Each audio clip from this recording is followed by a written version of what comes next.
이어서 함께 읽으며 은혜 받을 말씀은 빌립보서 2장 5절에서 8절까지 말씀입니다. 빌립보서 2장 5절에서 8절까지.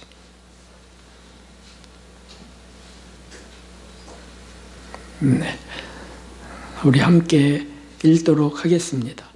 너희 안에 이 마음을 품으라. 곧 그리스도 예수님의 마음이니 그는 근본 하나님의 본체시나 하나님과 동등됨을 취할 것으로 여기지 아니하시고 오히려 자기를 비워 종의 형체를 가져 사람들과 같이 되었고 사람의 모양으로 나타나셨으며 자기를 낮추시고 죽기까지 복종하셨으니 곧 십자가에 죽으심이라. 아멘. 할렐루야. 하나님께 모든 영광과 존귀를 올려드립니다.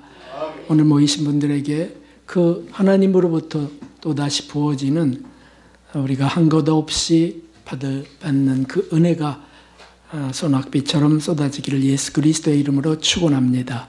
우리 여러분들에게 잘 오셨습니다. 은혜를 크게 받으십시오. 축복하겠습니다. 잘 오셨습니다. 은혜를 크게 받으십시오. 오늘날 그 사람들의 불안과 두려움은 사실은 교만으로부터 옵니다. 남과 비교하여 높아지려고 하거나 또는 낮아지는 것은 싫어합니다. 실패에 대한 두려움이 있고 그러한 삶은 불안합니다. 평화를 원치 않는 사람이 어디 있겠어요? 그러나 그 평화는 실제로 상상 속에만 존재합니다. 왜냐하면 그만큼 사람들은 두려움과 또 불안과 함께하기 때문이죠. 사실 하나님의 형상을 쫓아 만들어진 빚어진 우리 인간은 사실은 하나님 안에서 누릴 수 있는 그 평화를 사실은 잃어버렸습니다. 그것이 사람들의 비극입니다. 이 현대에는 그 불안과 두려움이 지식이 고도로 발달하는 이 시대에 더욱 증폭되고 있습니다. 어떻게 살아야 하겠습니까? 아직도 그 혼돈 속에 방황하고 그 권태로운 삶의 쳇바퀴 속에서 그냥 움직여야 됩니까? 방황해야 됩니까? 아닙니다. 그리스도인들에게는 그 불안을 벗어날 놀라운 해답이 있습니다. 주님이 보여주신 최고의 겸손 세계 속에 그 명쾌한 답이 있습니다.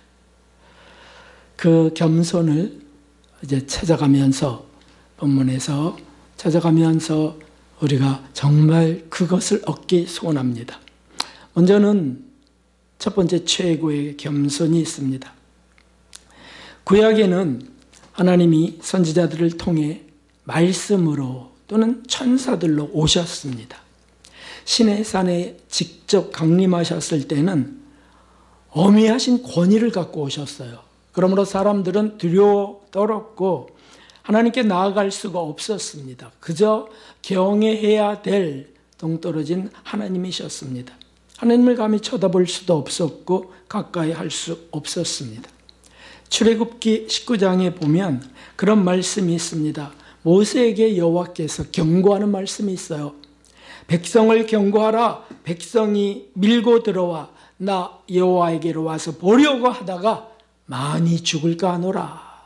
그렇게 해서 성결케 하고 옷을 빨게 하고 하나님께 선택된 자들만 나와 신의 산에 오를 수 있게 하였습니다.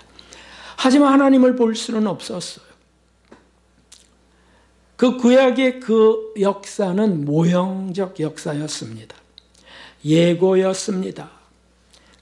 때가 참에 정말 하나님께서 이 세상에 오시는 초유의 시간이 다가옵니다. 그것이 오늘 6절, 7절에 나와 있는 예수님이 이 땅에 오실 때 종의 형체를 가져서 사람의 모양으로 오셨다고 하는 그 말씀입니다. 하나님이신 그분이 아기 예수님으로 태어나셨다라고 하는 사실이죠. 이사야서는 이것을 정확하게 기록하고 있습니다. 9장 6절에 함께 하겠습니다.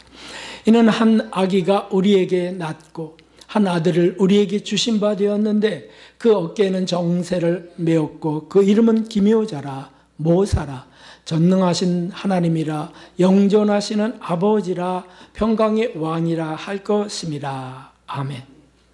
바로 이것입니다. 최고의 겸손 첫 번째가 이것입니다. 자신을 가장 낮추신 삼위일체 하나님의 겸손입니다. 분명히 하나님이시라고 하셨어요. 그런데 아기로 태어나셨다라고 하는 걸 어떻게 논리적으로 이해할 수 있겠습니까? 이것은 묵상하면 할수록 감격스럽고 그 겸손의 빛 속에 나의 어둠들, 우리의 교만함들이 드러나게 됩니다. 깊이 생각해 보십시오. 어떤 신이 작은 아기로 태어날 수 있겠습니까? 여인의 뱃속에 갇혀서 10달을 채우게 됩니다. 무한하신 하나님의 그 무한한 능력이 인간 속에 스스로 제한되어 묶여버린 거예요. 갇혀버린 겁니다. 이유는 하나님의 겸손 때문이었습니다. 우리가 만일 자신의 교만과 무절제가 자꾸 문제가 되고 자신의 영혼을 괴롭게 한다면 그러므로 아기 예수님을 많이 묵상해야 된다는 뜻입니다. 그리고 기도하는 거죠. 그러면 그 겸손의 밝은 빛이, 그 주님의 겸손의 밝은 빛이 우리의 교만한 그 어둠들을 다 물리쳐 버립니다. 나는 왜 이리 교만한가? 이렇게 고백하는 영혼은 복됩니다. 왜냐하면 이미 빛이 닿았다는 증거기 때문이죠. 나는 어찌 이리 마음이 높은가? 왜 통제가 싫고 제한되는 게 이리도 싫은가? 예수님은 창조주시면서도 창조 물 속에, 피조물 속에 스스로 갇히셨는데 나는 왜 그 주님의 그 놀라우심을 바라보면서도 이렇게 교만할 수 있단 말인가? 이것은 사실은 은혜 속에 성령이 감동하는 그 영혼 속에 일어나는 일이에요.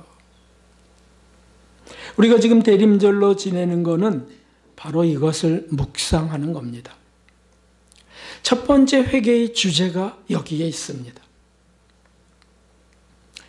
겸손히 자신을 낮춰 인간으로 태어나신 아기 예수님을 생각하는 것이죠. 그러면 나의 그 교만함이나 스스로 높았던 것들이 당연히 통해로 일어날 수밖에 없어요. 거꾸로 말하면 나는 왜 나의 교만함을 이렇게 회개하지 않지라고 한다면 주님의 그 겸손하심을 묵상을 게을리했다는 것이고 사랑을 게을리했다는 뜻이죠. 빛으로 오신 예수님은 아기 예수님이셨습니다. 피조물 연약한 아가였습니다. 그분을 찬양하는 것이죠. 누가복음 2장 그 아름다운 그 역사는 이렇게 기록되어 있습니다. 오늘날 다윗의 동네에 너희를 위하여 구주가 나셨으니 곧 그리스도 주시니라. 너희가 가서 강보에 쌓여 구유에 누인 아기를 보리니 이것이 너에게 표적이니라. 아멘. 어렸을 때부터 이것을 우리는 많이 들어왔어요. 그러므로 식상할 수 있다고요? 아니죠. 계속되어가는 해를 거듭해가는 우리의 신앙은 이것을 묵상할 때마다 더 깊어지고요. 더 높아질 수밖에 없습니다.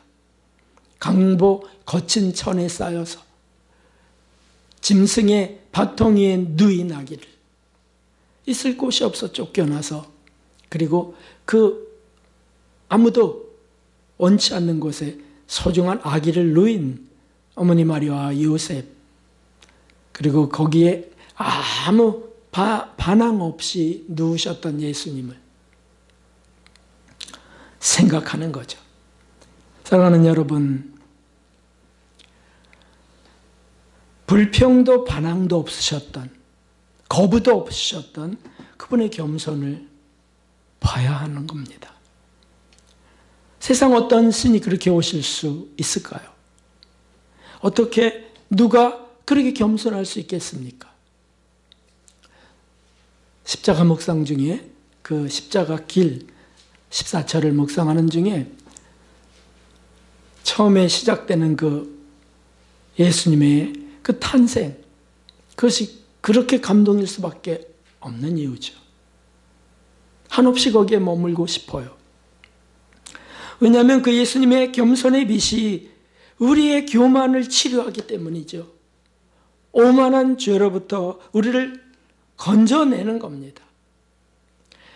이 대강절에 그날 밤에 목자들처럼 예수님께 나아가기를 간절히 소원합니다. 예수님께 나아갑니다. 그 위에 누이셨던 예수님을 믿음으로 봅니다. 그리고 감격하는 거죠. 그 겸손의 빛을 받는 겁니다. 내가 얼마나 교만한지 치료할 수 없는 그게 치료되는 은총을 경험하게 됩니다. 바로 이것입니다.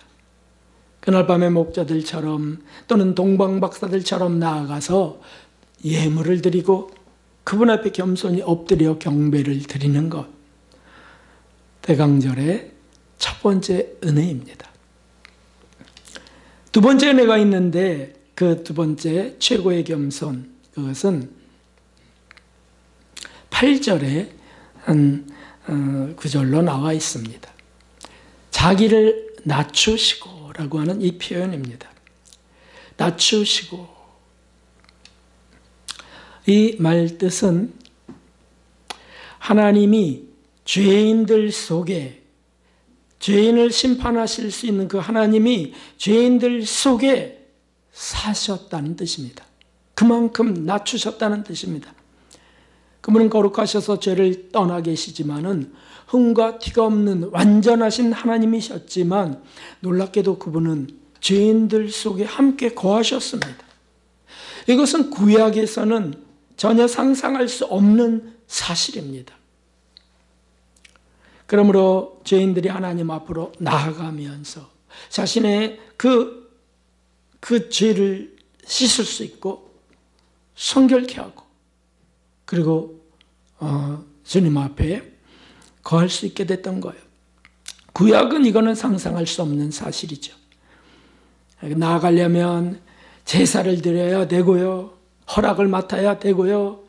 그리고 죽을 각오로 나아가는 것이 구약이었다면 아니요. 예수님 앞에는 누구나 다 나갈 수가 있다는 뜻입니다. 왜냐하면 그분이 죄인들 속에 들어오셨기 때문이에요. 사실 우리가 나간다라고 생각하지만 예수님이 스스로 우리에게 다가오신 겁니다. 죄인들 속에 거룩하고 의로우신 그분이, 순결하신 그분이 오신 것이에요. 그것이 그분의 생애였습니다. 서기관들이 비난했습니다. 어찌하여 저가 세리와 죄인들과 함께 먹는가? 이렇게 할 때에 주님은 이런 말씀을 하세요. 건강한 자에게는 의원이 쓸데없고 병든 자에게야 쓸데있느니라. 내가 의인을 부르러 온 것이 아니요 죄인을 부르러 왔노라. 아멘. 그렇게 오셨다는 거예요. 부정한 병에 걸려 있는 사람들 속으로 나아가시고 더러운 죄를 지은 사람들 곁으로 나가셨어요. 그분들을 부르시는 겁니다. 그리고는 친히 친구라고 하셨습니다. 죄가 하나도 없으신 순결하신 분이 스스로 죄인들 속에 그리고 친구가 되셨습니다. 죄의 친구란 뜻이 아닌 것을 압니다. 그들을 회개케 하고 돕고 인도하는 친구라는 뜻이죠. 그것이 바로 스스로 낮추신 것이었습니다. 자기를 낮추시고 부정한 병 천벌이라고 하는 나환자의 뭉그러지고 징그러운 얼굴도 직접 손으로 만져서 고치셨습니다. 침으로 흙을 이겨서 눈에 발라 낫게 하셨습니다. 부정한 여인을 일으키고 배반한 자도 다시 끌어안으셨습니다. 한마디로 그분은 죄인들 속에 사신 겁니다. 우리에게 나오시는 예수님이십니다. 하나님이 겸손히 그렇게 하셨습니다. 겸손하신 예수님이 그렇게 나오십니다. 어떤 분이 나 같은 자는 하나님께 나아갈 수 없어요. 나 같은 죄인은 감히 쳐다볼 수 없어요. 라고 하실까요? 예수님이 나오십니다. 교만한 자, 의로운 자들은 죄인들을 정죄합니다. 비난합니다. 심판의 표현들을 하고요. 업신여깁니다. 강도를 만나 피 흘리며 죽어가는 자를 부정하다고 피하는 겁니다. 하지만 우리 예수님은 그들에게 나아가시고 그들을 용서하시고 위로하시고 그리고 버려진 그들과 함께 하셨습니다. 오죽하면 나환자의 마을이었던 베다니에 가서 주무시는 걸 기뻐하셨을까요? 그리고 배반한 제자에게도 나아가십니다. 네가 나를 사랑하느냐? 가까이 나아가 부르시고 그에게 잃어버렸던 사명을 또 다시 부여합니다. 부정한 여인에게도 나타나시고 의심하는 제자에게도 상처를 보여주세요. 부활하셔서도 어떻게 그럴 수 있습니까? 죄인들의 친구셨기 때문입니다. 이것이 바로 예수님이 보이신 최고의 겸손입니다. 두 번째, 그분이 하나님이 아니십니까?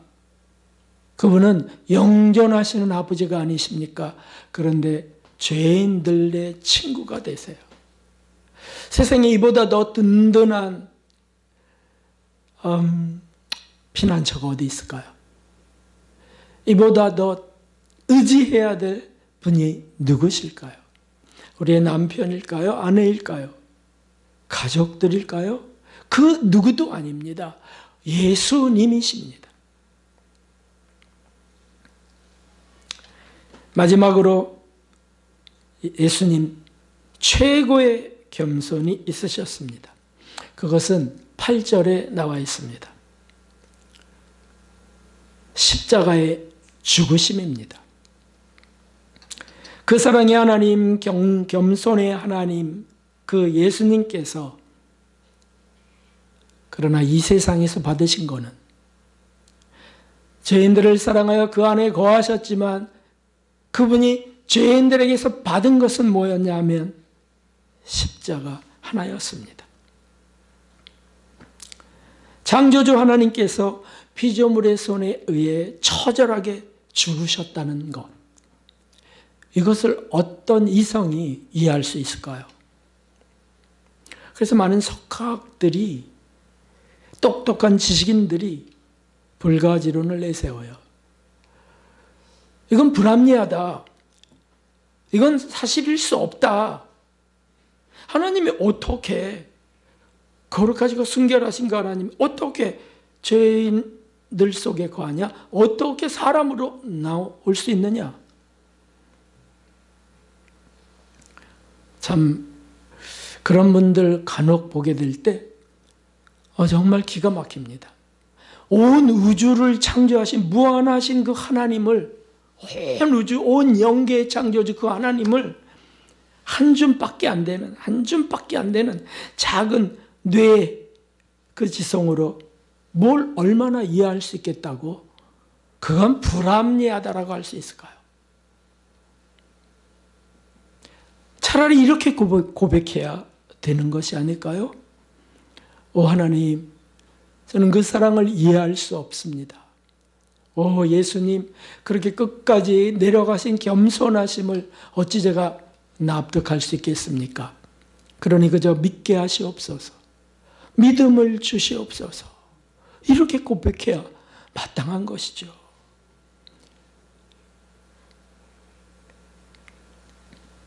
심판주이신 주님이 왜 불의한 심판을 받으셔야 됐는지 알려주시옵소서. 이렇게 해야 되지. 그건 말도 안 되는 일이라고. 역사가 아니라고. 죄 없으신 주님이 왜 채찍에 맞으셔야 합니까? 무엇보다 왜 하나님조차 그 사랑의 분신 예수님을 외면하고 버리셔야 됐습니까? 그 앞에서 그건 합당치 못합니다. 있을 수 없는 일입니다. 라고 해야 됩니까? 아니요. 왜?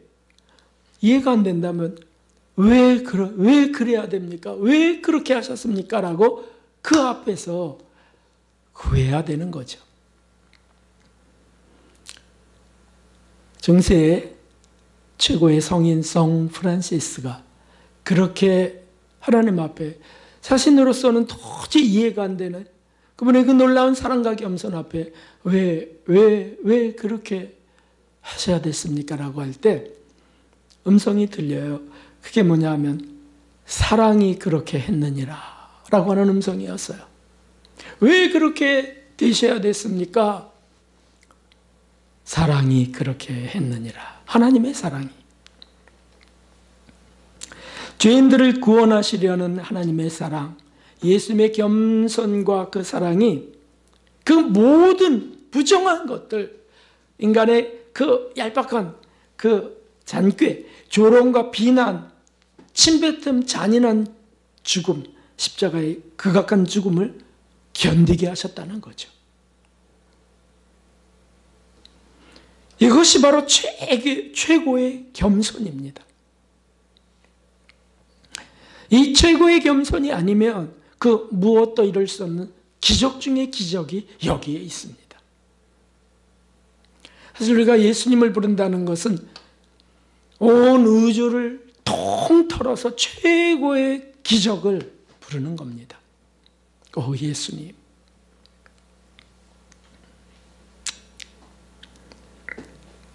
주님의 하나님의 사랑 때문에 그렇게 일어난 놀라운 역사. 얼굴은 그렇게 초췌할 수 없고 땀과 먼지와 피가 범벅이 되어서 제대로 바라볼 수 없는 처참한 모습으로 일그러지셨지만은 그 안에는 최고의 겸손이 있었습니다. 그러므로 많은 성인들이 그 십자가를 사랑했습니다. 십자가에서 숙여진 예수님의 얼굴을 묵상하고 또 묵상했어요. 얼굴을 바라보고 또 바라봅니다.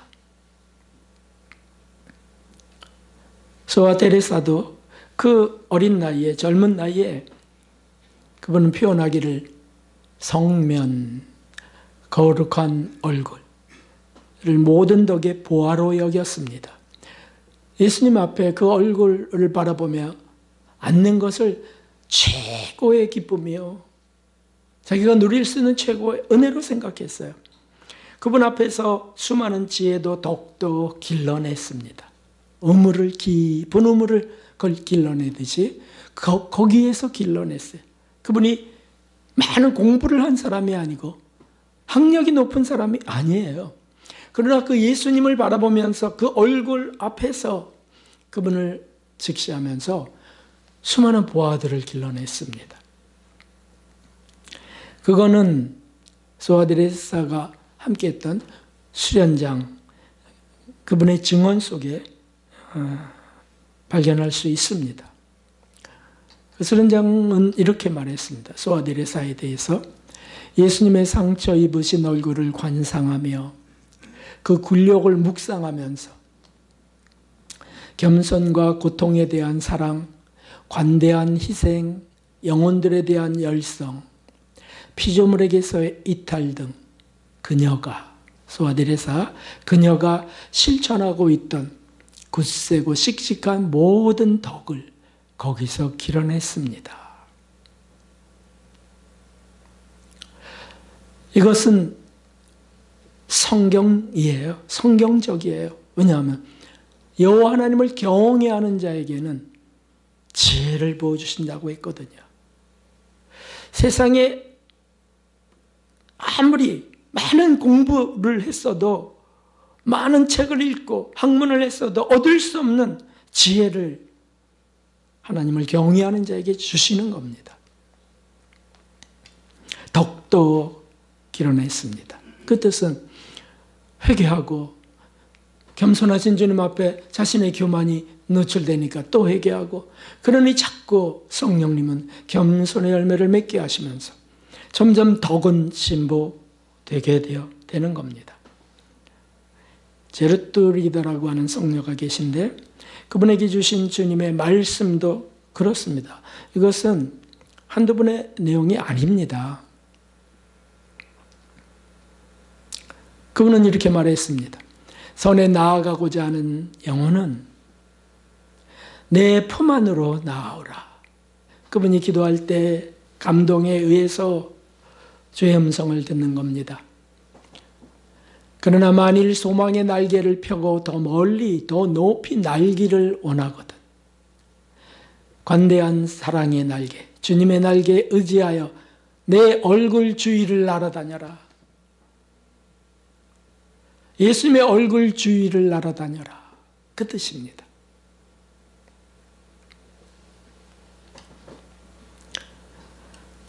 이거는 그냥 시적인 표현만이 아닙니다. 성경 속에 있습니다. 히브리서 1장 3절에 보면 이는 하나님의 영광의 광채시여 그 본체의 형상이시라. 그의 능력의 말씀으로 만물을 붙드시며 죄를 정결케 하는 일을 하시고 높은 곳에 계신 위엄의 우편에 앉으셨느니라. 예수님은 하나님의 영광의 광채로 오시고요, 본체의 형상인데 이 땅에 오신 분이셨습니다. 본체의 형상이 도대체 무엇입니까? 하나님을 그대로 보이신 분. 그것을 사도 바울은 더 선명하게 기록합니다.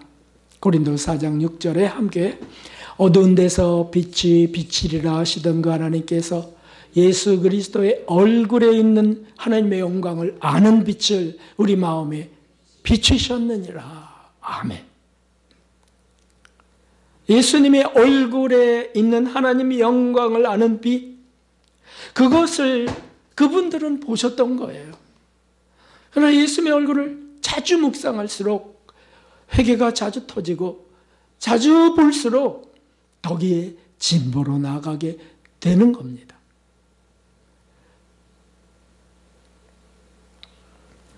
이것은 더 이상 설명할 수 없습니다. 주님이 주셔야만 되는 은혜요, 또 체험해야만 아는 것입니다. 최고의 겸손은 주님의 모든 삶에 있습니다. 그분의 가난한 탄생, 죄인들을 사랑한 생애, 그리고 마지막 십자가의 길, 그게 다 최고의 겸손이었는데 그 중에서도 가장 빛나는 겸손의 최고봉이 바로 십자가였습니다. 그리고 예수님의 얼굴에, 온몸에 생긴 상처도 그것이지만 무엇보다 그분의 얼굴 속에 최고의 겸손이 서려 있는 겁니다. 아버지여, 저희를 사하여 주옵소서. 자기 하는 것을 알지 못하나이다 라고 하시면서 힘겹게 터져나왔던 그 사랑, 그 겸손이 아니고 무엇입니까? 나의 하나님 어찌하여 저를 버리시나이까 라고 하시는 것도 겸손이세요. 하나님의 분신이 정말 하나님이 버리시는 것을 그냥 견디시는 시간이에요.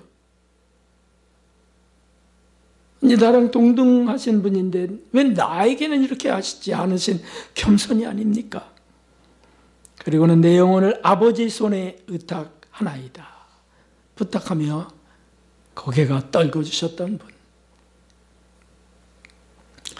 그러니까 많은 것을 예수님에 대해서 연구할 필요가 없습니다. 십자가 앞에 나아가시면 됩니다. 그분의 순환을 묵상하면 됩니다. 그분의 얼굴 앞에 고정하면 됩니다. 사랑하는 성도 여러분, 남은 대강절 동안 예수님의 탄생과 생애를 묵상합시다. 그리고 십자가의 거룩한 죽음을 묵상합시다. 상처난 얼굴을 봅시다. 막달라 마리아처럼 그분 앞에 앉고 진리를 외칠 선포하실 때도 앉으셨지만, 오빠의 집에 올 때도 앉으셨지만, 막달라 마리아 십자가에 달려 돌아가실 때 어머니 마리아와 함께 그 밑에 무릎 꿇고 엎드렸어요. 그렇게 앉는 겁니다. 그리고 영으로는 그분 주변으로 나아가는 겁니다. 날아오르는 거예요. 혹 우리가 교만한 마음 때문에 괴롭다면 채찍에 맞으시고 무거운 십자가로 다 너덜너덜 벗겨진 예수님의 어깨 주변으로 나아가는 겁니다. 그걸 이렇게 하세요. MRI를 찍듯이 사방으로 돌아가면서 묵상할 수 있습니다. 앞에서도 주님을 보고 옆에서도 보고 뒤로 돌아가서 보고 그 찢어지고 뭉개졌던 그 어깨, 그거를 보는 겁니다. 삶의 권태와 짜증이 일어날 때 십자가에 오르시다가 넘어지셨던 예수님을, 긁히고 깨졌던, 그러나 끝까지 휘청거리게 오르셨던 그 상한 무릎을 바라보는 겁니다. 그 거기로 나아가는 거예요. 화가 나고 억울하고 속상할 때 그때는 예수님의 얼굴 전체에 앞으로 나아가서 묵상하는 겁니다. 그러면 어떻게 그 짜증들이 힘을 발휘할 수 있을까요? 어떻게 그 억울하다라고 하는 이런 생각이 어떻게 고개를 들 수 있을까요? 그 예수님 앞에서 회개가 일어나고 새로운 마음이 일어나고 속상하면 금세 도망가 버립니다. 짜증스러웠던 게, 권태라고 생각했던 게 부끄러워지고 다 사라져버려요. 뒷걸음쳐 도망가 버립니다. 교만한 것,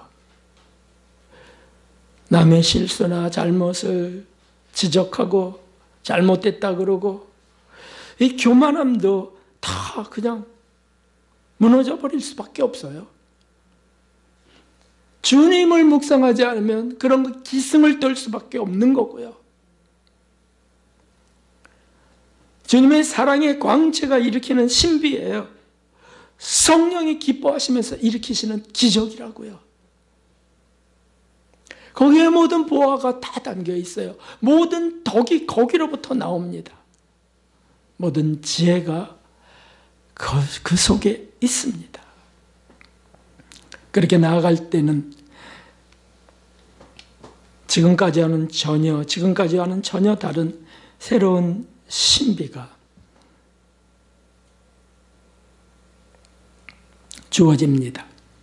깊은 은혜가, 정말 깊고 맑은, 오염되지 않은 우물보다 더 맑은 은혜가 길러지는 거죠. 그분의 몸 속에, 그분의 얼굴 속에, 그분의 삶 전체 속에 우리가 얼마든지 찾을 수 있습니다. 이 대강절에 남은 시간 동안에 정말 예수님의 그 십자가 앞에 좀 앉아 봅시다. 예수님의 얼굴을 바라보며 그분에게 입 맞춰 보십시오. 발끝에 입 맞추고 허리에 입 맞추고 예수님의 얼굴에 입 맞춰 보십시오. 가시관에 입 맞춰 보십시오. 손에 박힌 못에 입 맞춰 보십시오. 주님이 어떻게 인도하시는지를 경험합시다. 오늘날 현대 그리스도인들은 너무 얄팍합니다. 너무 눈멀었습니다. 예수님을 너무 피상적으로 사랑한다 그러고, 하나님이 한없이 낮아져서 우리에게 베푸신 그 은혜를 너무 값없이 받아먹습니다. 아니요. 그분 속으로 나아가야만 되는 겁니다. 그분을 사랑하지 못해서 눈물로 고백하는 것, 그리고 사랑한다 고백하며 나아가는 것, 거기서 깊은 영성을 얻게 됩니다. 그러한 대강절이 되기를, 그러한 은혜가 우리의 삶 속에, 이 힘겨운 권태스러운 삶 속에, 피곤한 삶 속에, 의미 없는 삶 속에 부어지기를 예수 그리스도의 이름으로 축원합니다. 507장 찬송드리겠습니다.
세상에 다시 오시 그날은 무성도 변하여 주님의 빛나는 그 영상을 다 함께 보며 주 찬양하리.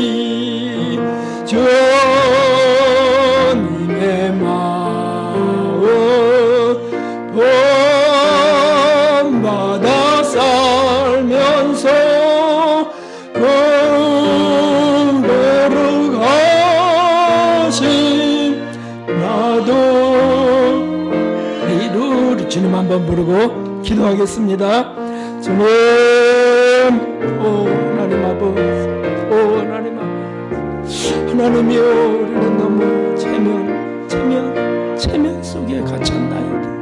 하나님, 우리는 너무 자존심 속에, 오 하나님이여, 묶였나이다. 아버지여, 언제나 거기서 나올 수 있겠어. 아버지, 오 예수님, 예수님의 십자가를 멀리한 까닭입니다. 오 예수님의 그 자자한 얼굴 멀어졌기도, 주님이여, 세상 것에 너무 주님 불쌍히 여겨주시고 하나님이 우리에게 머느로부터 하나님이 오만함으로부터 또 엄살케함으로부터 우리를 건져주시옵소서. 주님을 더 많이 묵상하고 주님이여 그 예수님의 은혜 속에 깊이 잠기게 하시고 회개하며 또 나아가게 하여 주시고 주님의 끝까지 하나님이여 오나오니 주님 이끌어주시고 하나님이여 저에게 그 은혜를 허락하시고 그 은총을 이 교회에 부어주시옵소서. 여기 모이신 모든 분들에게 부어주시고 이 단체에 부어주시고 하나님 자기중심적인 자들 우리를 주님의 벗어나게 하시고 하나님이여 고통도 감격함을 받게 하시고 주님이여 실패도 실수도 감사함으로 받게 넘어졌다 또 일어나게 하여 주시고 아버지 감사합니다.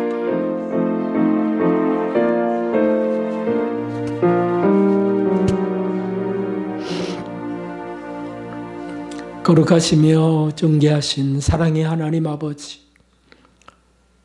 하늘의 하나님이시면서도 종의 형체를 가져 자기를 낮추사 죽기까지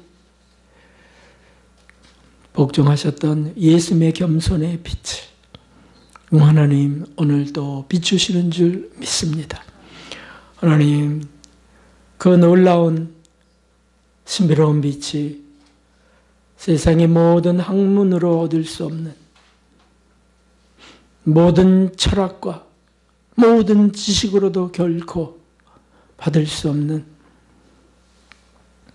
지혜로 임하게 하시고 무엇보다 하나님을 더 사랑하는 예수님을 더 따르는 우리 되게 하여 주시옵소서. 회개한 이들마다 고백한 심령마다 주께서 깨끗게 하시고 주님을 더 많이 사랑하고 주님이 사랑하셨던 작은 자를 더 많이 사랑하는 우리 되게 하여 주시옵소서. 귀한 예물을 드리며 그런 소원을 아뢰는 이들 주님의 십자가까지 주님의 얼굴까지 이끌어 날아다니게 하여 주시옵소서. 감사드리며 예수 그리스도의 이름으로 기도하옵나이다. 아멘. 네, 감사합니다. 우리 여호와 샬롬 인사하겠습니다. 여러분들하고 여호와 샬롬. 우리 박선옥 권사님 멀리서 오셨습니다.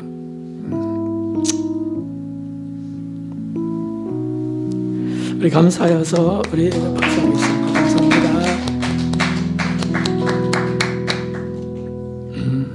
감사합니다.